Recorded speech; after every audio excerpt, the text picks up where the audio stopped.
Voices from the Field. So Voices from the Field. If this is your first session, we like to bring some of the best innovations from the field and some of the leading thinkers and movers in the space to share their insights with the network. And today we're super happy to have a special segment with some young people. But before we get to the young people, I just want to point out that one of our core values at Reimagine Learning is student-centered learning. And today we have opportunity to kind of speak to that and hear from some young people that kind of speak to that and the benefits of having students at the center of their learning. So throughout it, if you have questions, feel free to shoot questions to the chat box. We'll also open up the lines towards the end and give folks opportunity to ask questions live, if that makes sense. So we're happy to be joined by SparkHouse youth, a few SparkHouse youth, and I'll let them all introduce themselves. But I think first we want to start off by just hearing a little bit about who is SparkHouse, who are the SparkHouse youth and Education Reimagined. So over to you all. Yeah, so I'll go ahead and just introduce that a little bit and introduce myself. So hi everyone. I'm really excited to be on this call today, and it's really exciting to get to be a part of this. My name is Hannah Bertram, and I'm a freshman at Mount Mercy University in Cedar Rapids, Iowa. I'm also a member of Education Reimagine's SparkHouse Community, which is what the other members here are a part of today as well. So before we hear from them, I'd like to give you some background on Education Reimagined and SparkHouse as a whole. So Education Reimagined is an initiative of a national nonprofit called Convergence and was launched in September 2015. Education Reimagined's foundation is built on a vision for the future of education in which the entire system adapts and supports the learner rather than demanding the learner to fit into the system's constraints. So we call this learner-centered education. So since Education Reimagine's launch, they have served as a movement builder, accelerating the growth and impact of learner-centered education in the United States. Their core functions are 1, to identify what we call learner-centered pioneers across the country, already bringing the vision to life. 2, amplify those pioneers' stories and perspectives. And 3, connect those pioneers through growing communities. So, in tune with the core tenets of learner-centered education, young learners have been front and center for relatively everything Education Reimagined has done. From publishing stories written by young people, featuring learners at major conferences across the country, and providing other opportunities for leadership. Maybe most important of all of this is SparkHouse, which is what brought us all here today. So SparkHouse is a national community of young leaders from learner-centered environments who are committed to transforming education in the United States. Through this community, we, as learners, are acting as advocates and leaders in the learner-centered movement. We aim to be a driving force in the national education conversation. So just to give you a few examples of what has come out of SparkHouse, we have had students formulate their own community-based organizations to further spread the mission of learner-centered education. We've had students speak at conferences to share their stories and contribute articles to many different publications. We are sharing our experiences and enriching our own communities by communicating with each other in the communities we are a part of. We have 3 learners on the call today who will be sharing their experiences with you. One is Lewis Cha from Lindsay Unified School District. You can say hi. Next is Leah Hanley from Avison Charter School. And last but not least, Marcus Wade Prince from Eagle Rock School.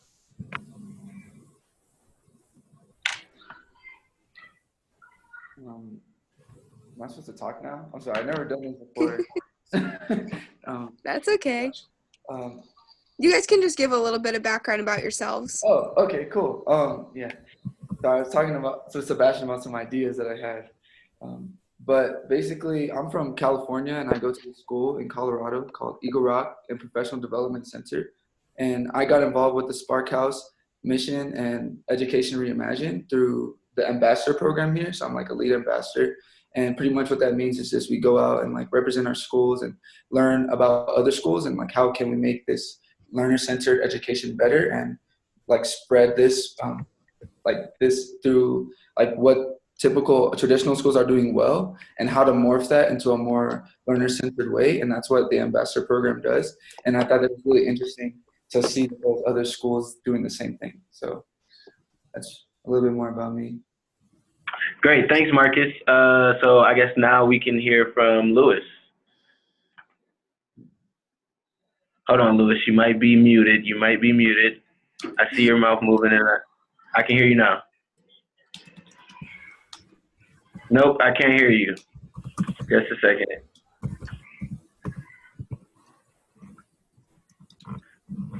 Lewis, you might want to confirm that your sound is all set.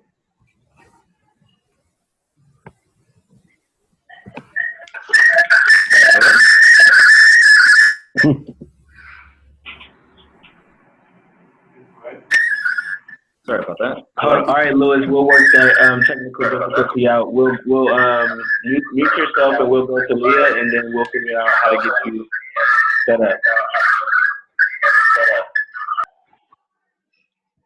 All right. Hi, I'm Leah. I'm from Avison Charter Schools or Avison Global Leadership Academy in California. I'm connected to SparkHouse because I went to the SparkHouse conference in DC last month. I got involved in that through high school student council program. I was elected the student body president this year. And then that led to being able to represent when Reimagined Education reached out to us. Great. Hi, Leah. Nice to meet you. We're hearing some background noise, so if you're not speaking, please mute yourself. All right, Lewis, we want to give it another shot. If you're able to speak, now would be a good time. Hi, can you guys hear me now? Yeah. Okay. Yep, you're good. All right. Hi, my name is Louis Shaw. I'm from Lindsay Unified School District. I originally came here from California, from Long Beach, California, and I'm a planner. And I came into SparkHouse via Barry Sommer off of my Team Empowered. And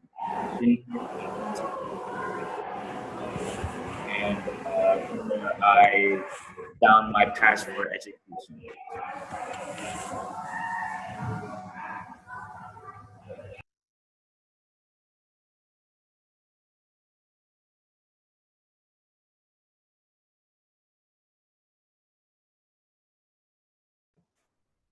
Great, thank you, Lewis.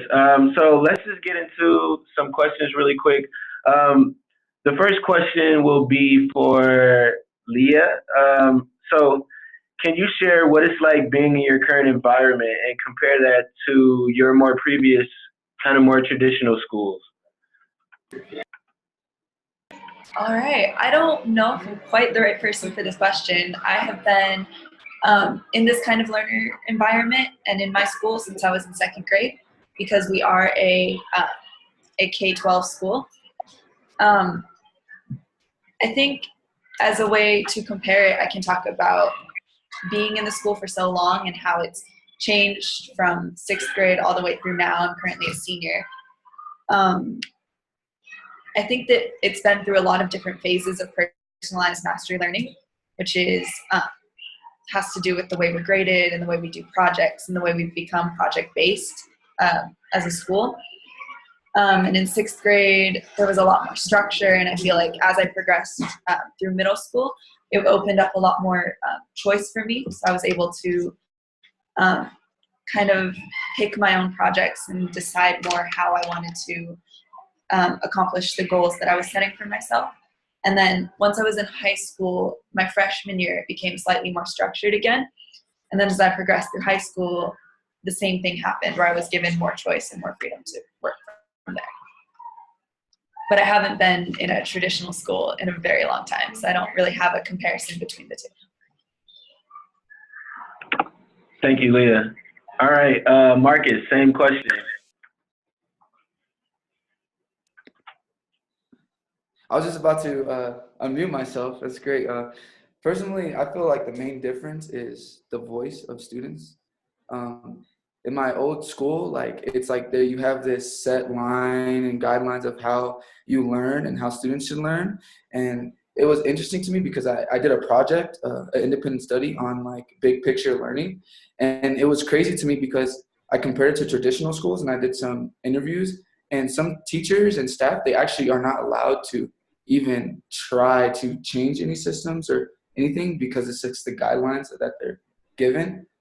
So for me, I feel like the main difference is like just staff being more open to new ideas and being able to actually change it, like based off what the student's voice has given them. And I think it's really been helpful for me. Great, thank you, Marcus. All right, Lewis, you're up. Same question. Can you repeat the question? So, can you share what it's like being in your current environment and compare that to your previous, more traditional school experience? Right. So I came in from Long Beach, California, and that is a coastal city next to LA. And what they did back then was very traditional based. Where I am now, I feel like the environment I am now is a lot more empowering, as it gives learners and learning facilitators a way to interact with each other on almost a 24/7 basis. Great, thank you, Lewis. So I'll just kick the next question to you since we got you unmuted right now. So what have been the most valuable parts of being in a learner-centered environment, in your opinion? The best benefits, I would say, comes from the freedom that a learner has to progress throughout their own learning. And it doesn't mean necessarily that a learner can just move on and slack off. We set standards for ourselves, and we expect ourselves to move at a pace that we feel comfortable for. Nice. Thank you, Lewis. Okay, Leah, same question. So I think everything that Lewis was saying about freedom is really important, and it's a valuable quality. And I think one of the more important things that comes from that is it sparks a passion in students to learn. I think a lot of students who are in learner-centered environments are incredibly passionate about their learning and what they're learning and how they want to learn it. And a really valuable quality that comes from having a learner-centered environment is students are forced to figure out how they learn best and then use that as a strategy throughout the rest of their lives, because it's something that you continue to do every day is learn. So being in a learner-centered environment teaches you how to learn rather than gives you information and tells you to understand it and learn it. They're actually showing you how to learn best. And then you use that throughout the rest of your life. And that's a really valuable quality that comes from the freedom that learner-centered environments provide, and comes from the kind of interesting curriculum that we go to school with. Thank you. Okay, Marcus, can you answer that same question for us? Yes, I totally agree with Leah and Lewis that it's the freedom, and it's also the fact that it cultivates passion and brings new learnings that we're able to have. And I think it also comes from like real world, like relevant skills that we learn as well, like such as like skills that like you wouldn't necessarily get in a traditional school. Like you might not be able to prepare your whole life after your school. You know, it might just be college is the next step. You might not be taking internships. You might not doing these things and getting credit for them because this is like real world skills, but it's not math technically based in a classroom. And I think the fact that you take learning out of the classroom and you learn holistically as a student, it brings that freedom. And I think it's wonderful. Great. Those are very amazing perspectives. So with those perspectives on what it's like to be a learner-centered school, so how would you describe that to like a friend who goes to a more traditional school? And Marcus, we could start with you and then move from there. So I go home every 3 months and I have these conversations with them all the time. And I think I always tell them like, what are you learning today? That's like where I always start. And it's funny because they're usually like, I didn't learn nothing today, which is kind of interesting. And I just like try to describe to them that like learning happens everywhere. So you can learn by like so much more than just in your classroom. And I think it opens up their minds. So I just kind of like start by like, telling them, like explain to them like you just learned something right now and you didn't even realize it. And from there, then we just have a conversation about what learning is. And then we go down this other path and all these interesting topics. And I think that's like where I personally start with my friends. Like I just tell them like, yo, what'd you learn today? And then we laugh. They're like, I didn't learn nothing. Like traditional school sucks. And I'm like, oh, well, you must have learned something. And from there, we just have this whole conversation. It would take so long to explain the whole conversation, but we start talking about all these random things and passions that they have, and now they're trying to be a scientist or a doctor. It's pretty interesting. Nice. So we'll go over to Lewis now. Lewis, how would you explain your experience to a friend at a more traditional school? Sorry. I would wage that my experience compared to a traditional school would be because I have because when I went to school at a traditional school, I felt very lacking. Like I had no freedom and I wasn't very motivated. And I feel that if you were to transition into a learner-based system or a project-based system, then you have the opportunity to express that passion. And that's really a key factor into everything, is just finding that passion for education. Great, thank you. All right, Leah, you're up. Same question. How would you describe your school experience to a friend? Whenever I talk to my friends that go to traditional schools, because I have quite a few friends who are in the public school system in my area, I always open with the word weird. And then from there, I explain that weird is not necessarily a bad thing. My school is just very different from public schools and traditional learning environments, because not only are we smaller, but our classes are structured a lot differently, and we have this whole concept of personalized mastery learning, and we use outcome trackers. That's what we call our grading system, and it's basically a list of skills that you get at the beginning of the year, and then throughout different projects or writing pieces or collaborations or discussions, you're able to achieve that. So I always open with the word weird, and then from there I explain the different qualities that my school has and the different opportunities that we're given. And by the end of the conversation, I often have a lot of friends who are like, how do I get there? Or if they've already graduated, because I have friends who are already in college, they always tell me like, I wish I would have had that. I wish I would have had like the kind of opportunity to own my own education and like do things that I was actually interested in. Because now they're in college and they're finally discovering what their interests are and like what they want to study in the future. And I'm already working on that kind of understanding because I get to do projects on things that, you know, actually spark something in me that I want to learn.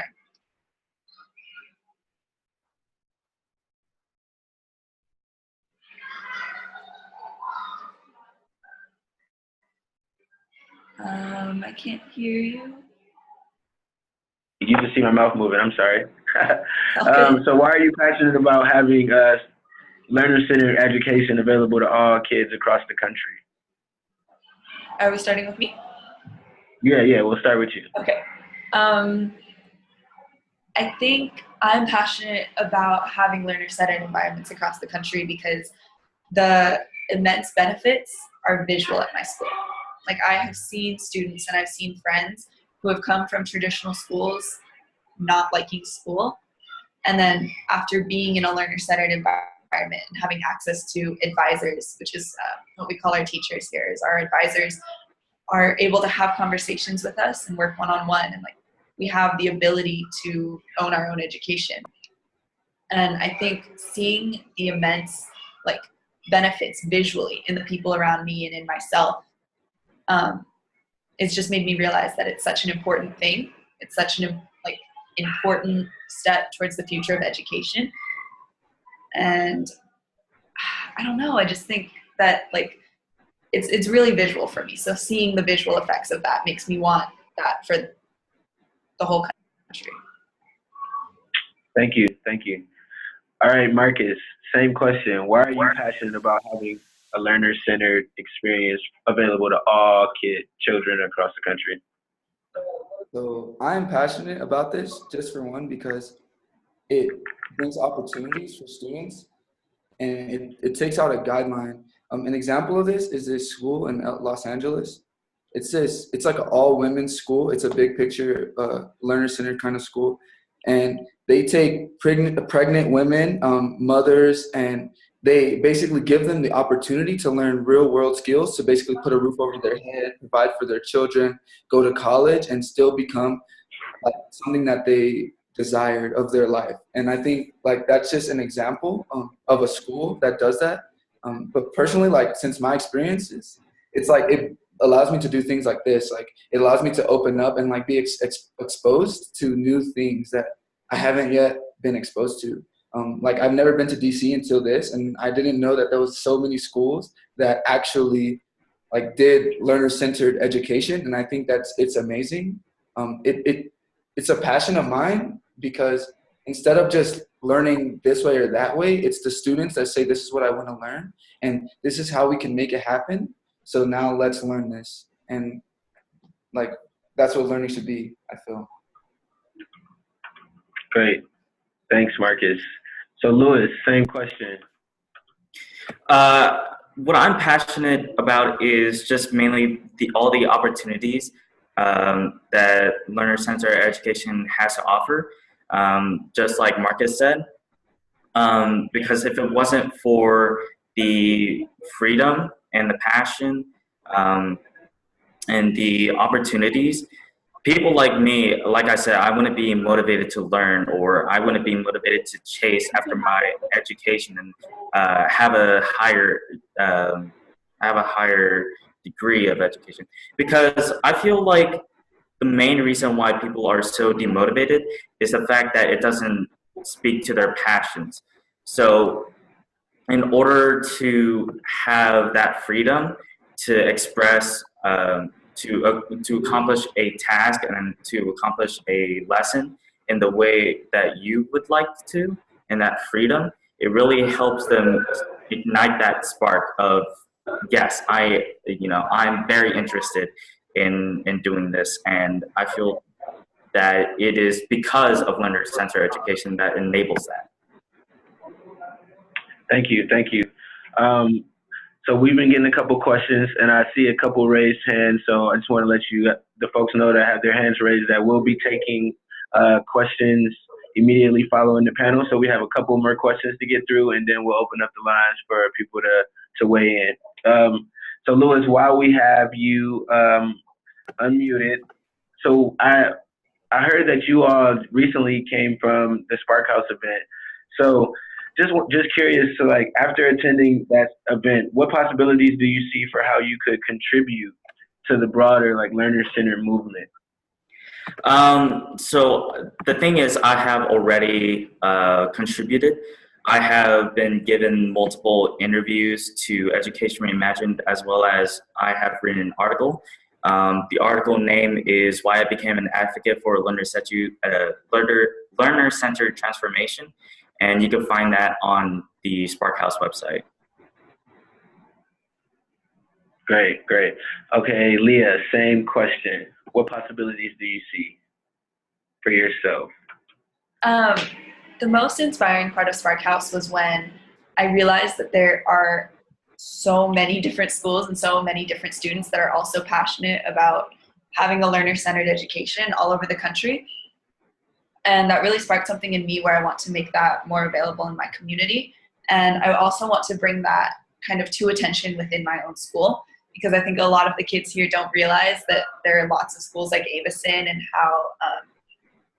how much Avison, like how different Avison is from every other school in our area. And I think that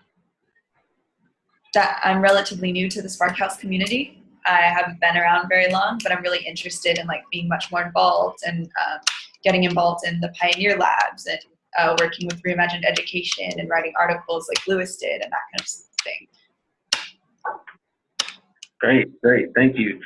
All right, Marcus, what about you? So like Leah said, I haven't been a part of the movement for long. I've just been involved, like actually with the learning of it, but I haven't been a part of the movement.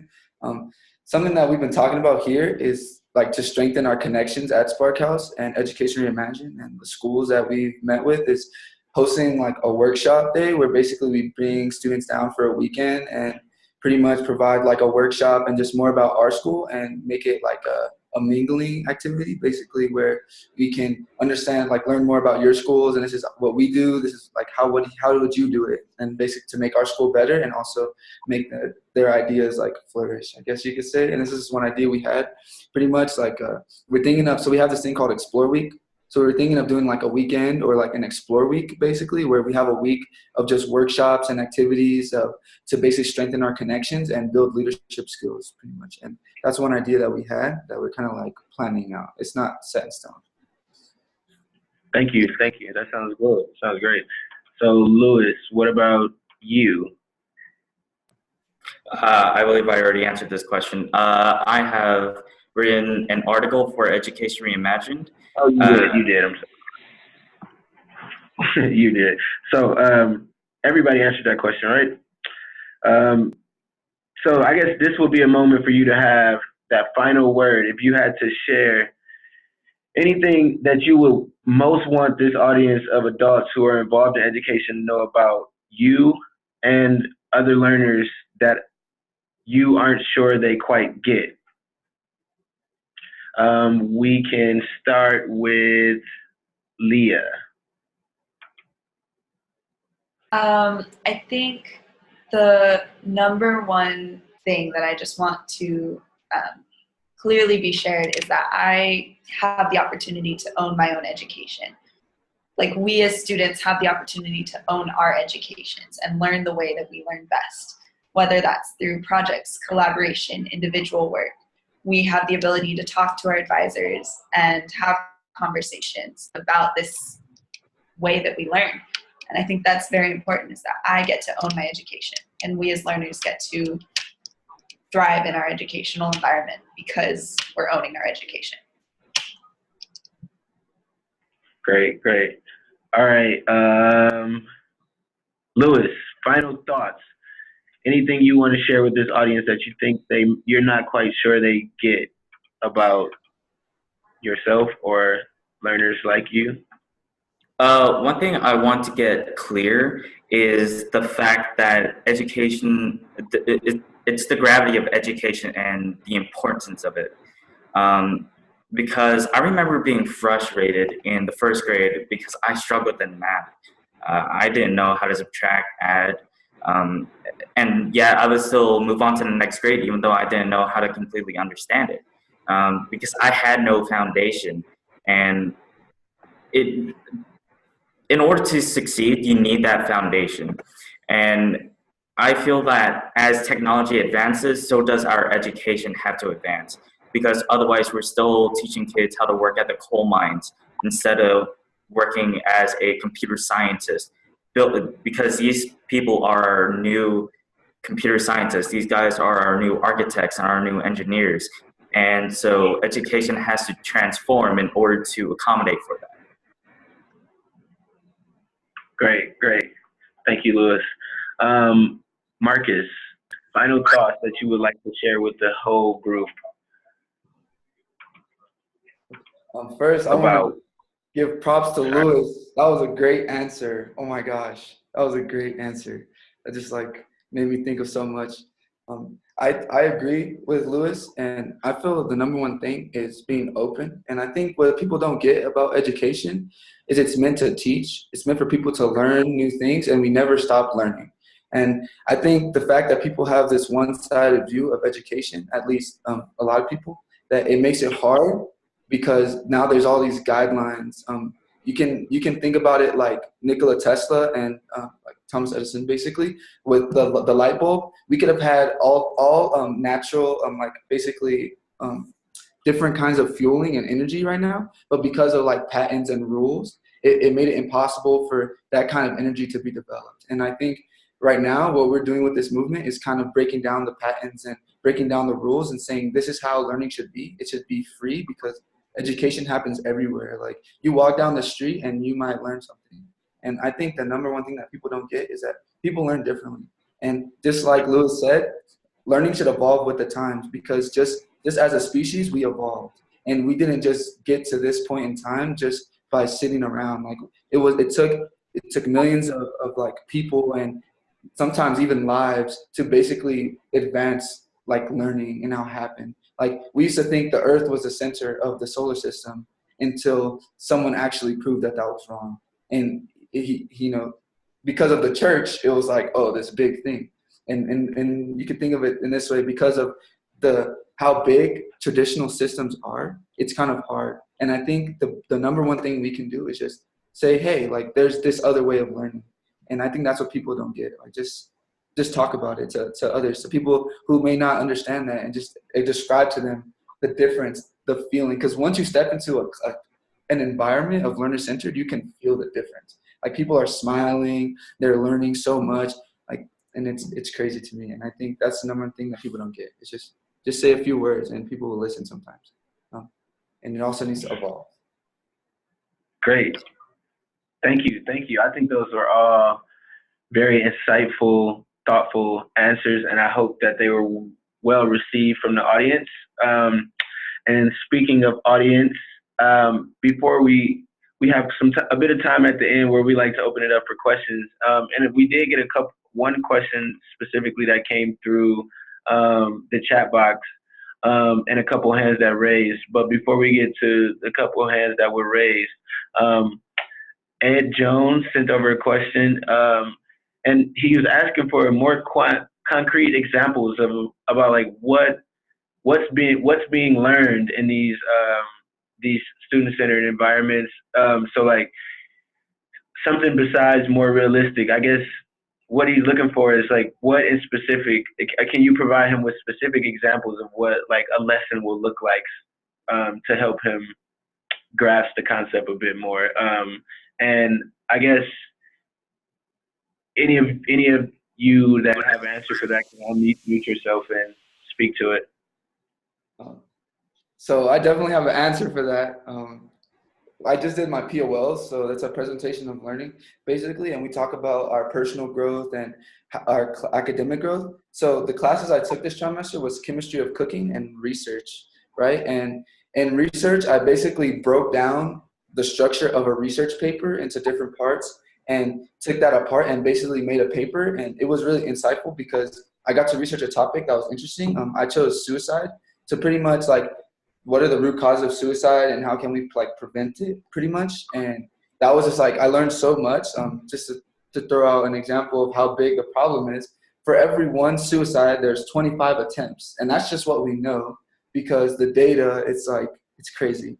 And chemistry of cooking, I learned like what happens in your everyday food, like in your meals, to actually make them delicious and give them the properties or the textures that actually make them what they are. So our first unit was bread, right? So we looked over fermentation and what that was. And this is just my classes I took this trimester, and pretty much they were awesome. I enjoyed them, and they're really challenging for me personally. Thanks, Marcus. Leah? Yeah, I think that my English class is a great example of this. So we have outcomes, as I mentioned earlier, so skills. So we'll have a narrative outcome, and then to complete that outcome, you have to write a narrative essay. And what makes us different is that instead of assigning, like, tell the story of your 7th grade summer or something like that, you have the opportunity to write whatever essay you want. You can tell whatever story you want to tell. Or we have an argument essay outcome. So your job is to write an argument essay, and you have classroom support, classroom lessons. You know, this is how you structure a good thesis statement. This is how you write a well-written conclusion that helps support everything else that was in your essay. But you have the opportunity to actually write the argument essay on whatever you want to, and whatever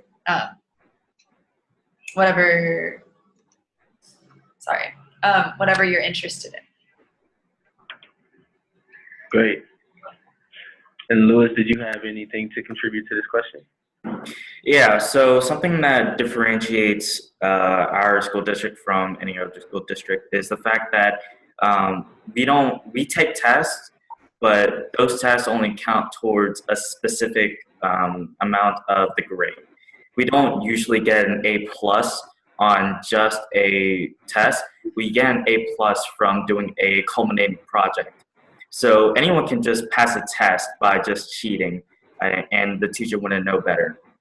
But it actually takes a culminating project to kind of prove to everyone that, yes, you do know what you're talking about, and you're able to have that freedom of expression to say, okay, here's what I've learned, and here is how I can translate it into my own style, and I can teach that to any other person that comes up to me and asks me the question. Great. Thanks for that. So we had a question come in from Nisha, who asked, like, how can you get students to open up to doing things like SparkHouse?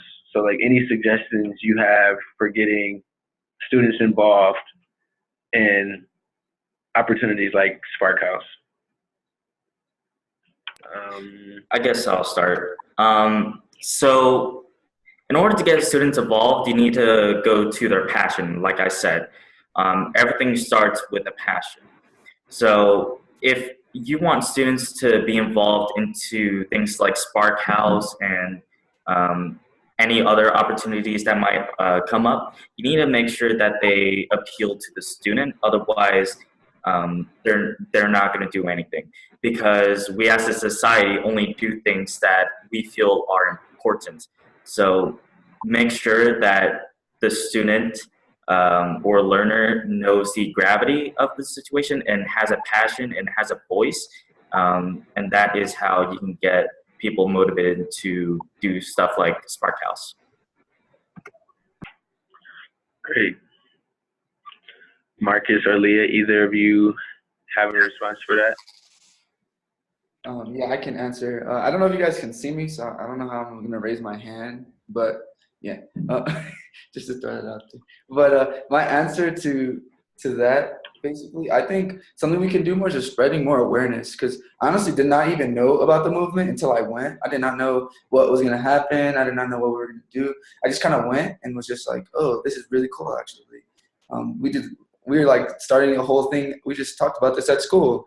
Like, this is very interesting. And I didn't even know about it, but like, there's this like larger scale movement going on. I think spreading more awareness, like maybe putting flyers in schools, but not just learner-centered schools, also traditional schools, so they can see like what other opportunities are out there, like what is actually going on. Because I think just knowing sometimes makes the difference. And I had no idea. And now I'm like, I want to be totally invested in it.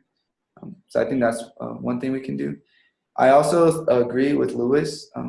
Make sure if you're gonna ask for people to like support the movement, like make sure that their voice is heard. Because I think sometimes people ask like, oh, like they just want numbers, but they don't really value that person's voice. And I think it kind of shuts people out sometimes. So I think make sure like if you're gonna have people like join the movement, like make sure their voice is valued. Like I just came and I feel like my voice is really valued. And I think that's like shows the strength of this movement. I also agree that it would be really cool to have like sub branches, like some students like science, so you can take like a whole science route of like learner centered, and this could be like its own movement of like students who love science, and then you can do math and English and like art or you know, like all these different branches to come together to form this one movement, which would just be learner-centered and like students' passions. Great. Leah? I just wanted to say that I agree completely with both Lewis and Marcus. And I kind of had the same reaction as Marcus going into the becoming part of the SparkHouse movement, as I didn't know about it before the conference. And so I think awareness is really a big one. I just wanted to emphasize that. They covered it. Great, thanks. All right, so we have another question. In the interest of time, we'll call this our final question. And Leah, we'll just start with you. So how do you think learner-centered education will impact you once you graduate? I think that the biggest impact that having a learner-centered environment has shown me is that I know how to ask for help when I'm struggling. I know how to go to my advisor, go to my teacher and be like, this isn't making sense to me. And I'm interested in it. I'm fascinated by it. I'm passionate about learning about it. So can you please help me and teach me more? Like, can you work with me and help me figure this out? I also know really well how I learn. I know that I need things visually. I know that I'm a visual learner and I'm also a kinesthetic learner. So like having an understanding of what that means and like how it applies to me is really important. And I think that's going to stick with me throughout not only college and the next steps of my education, but throughout my whole life. Great. Lewis? Yeah, so for me, I feel that learner-centered education has got me ready for college. In the fact that I'm able to freely express myself in whatever I please, and I have that passion for learning. I also found my passion for computers because of this, and I was able to transform my passion into a career. What's also very important is learner-centered education also teaches you how to see your downfalls, like what are your negatives, and it teaches you how to fix those. So I feel that as one of my downfalls, I'm a bit shy around other people, and just being in a learner-centered education, being around so many supportive people, it's really gotten me very passionate and more outspoken. Great. Marcus? Can you repeat the question real quick, just so I'm totally sure I understand it? So how do you think learner-centered education will impact you once you graduate? Cool. So I want to say it's already impacted me, for one. I've done independent studies. I've got to work with new movements. I got to be exposed to all these new things that I never knew were even an option. And for one, I know my whole route to college now. In traditional school, I never even really realized how I knew it was difficult, but I didn't realize how also easy it could be if you just have the right support. And I think just basically it just set me up in general to learn, if that makes sense. I can go out somewhere and struggle at something, and now I know how to I can tackle it through my lens of basically how am I going to learn this, and getting feedback and listening to others before responding. It's just taught me how to learn in general. They always say here at my school that if we go to a larger high school, it's going to be harder because we don't have as much support. But the fact that we know how to learn, I think, makes a difference than most people, because I can learn anyway now. I can go down the street and meet a lady at the bus stop, and I just learn some Spanish from her, and I'm like, oh, this is awesome. And people don't understand learning happens everywhere. I think at my school, we learn that to the 10th power. We go to the park and learn about trees and the environment and weather and all these different things. And for me personally, it's already impacted me because now I know how to learn more. I push myself, if that makes sense. Yeah, it makes perfect sense to me. Thank you so much. Wow, I think you all are very inspiring. At this time, we have about 5 minutes left. So if anybody that is viewing has any last burning questions that or comments that you felt like you didn't quite get out in enough time to, or you don't feel like you had time to ask them, now would be the perfect time to ask. And then while we're waiting on those burning questions, I just want to thank our panelists, Leah, Wave, Lewis, and Marcus, whose video wasn't working, but Marcus, you contributed so much, so we appreciate you all joining us, and also to Hannah for opening up for us and sharing a little bit about what Education Reimagined and the SparkHouse Youth are all about. So thank you so much to all of you, and thank you to Demi and Monica from Education Reimagined and the SparkHouse group, and for helping to organize this all. I think this was actually one of my favorite sessions of the year, and the perfect way to close out. You all powered through some technical difficulties that were they kind of threw me off, to be honest, and I just really appreciate you all pushing forward and getting it done. So shout out to you all. All right, so if there are any last comments, we still got a couple of minutes. We have 3 minutes now. Can I also say thank you? Thank you for having me. This is like an experience I haven't had before. It's pretty insightful. I also want to give a shout out to those of you I know at SparkHouse. That's awesome. The whole time I'm like, hey, I know them. Like, I think it's cool. So yeah, thank you for having me. I enjoyed it. Also, everyone have a nice day. I feel like we don't hear that enough. Great, thank you. All right, well, if there is nothing else, we'll close out. Thanks so much. Oh wait, Leah, you just unmuted yourself. Yeah, I just wanted to say thank you as well. This has really inspired me to kind of refine the way that I speak about education and be more involved. So I wanted to say thank you for that. Thanks for having me. No problem. It was a pleasure to have you. And we had Monica.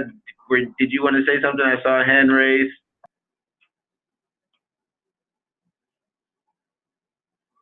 Nope. All right. Well, thanks everybody. It's been a pleasure. Everybody take care. We'll be sharing out the recording of this session, and really appreciate you all joining us for this edition of Voices from the Field.